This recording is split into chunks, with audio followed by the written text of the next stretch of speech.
Il souhaite déposer une proposition de loi pour interdire les listes communautaristes aux élections. Bruno Retailleau l'a annoncé dans le journal du dimanche. Nous proposons d'interdire tout financement public d'un mouvement communautariste qui ne respecterait pas les principes de souveraineté nationale et de laïcité. Pour la droite, ces listes existent déjà, notamment en Seine-Saint-Denis. Lors des élections passées, on a vu effectivement fleurir un certain nombre de listes ou de candidats qui manifestement n'avaient pas en partage les valeurs de la République. La question sur ce sujet, ça va être la qualification juridique de ces listes ou de ces candidats. Et là, c'est d'une extrême difficulté.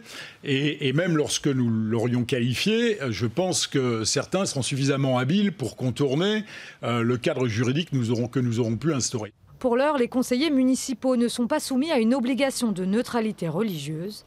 Parmi les partis existants, l'Union des démocrates musulmans français ne se sent pas visée et réaffirme son caractère laïque. Nous sommes un parti laïque et qui œuvre pour la concorde nationale, pour qu'une partie de la population ne soit pas en permanence stigmatisée.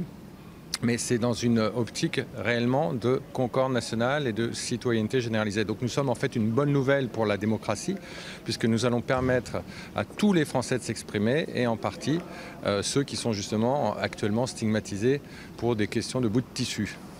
L'Union des démocrates musulmans français a obtenu 0,13% des voix lors des élections européennes et plus de 10% dans 50 bureaux de vote du pays. Pour contrer ces listes, Sébastien Lecornu préconise la mise en place de fronts républicains locaux au moment des élections et une fois les maires élus.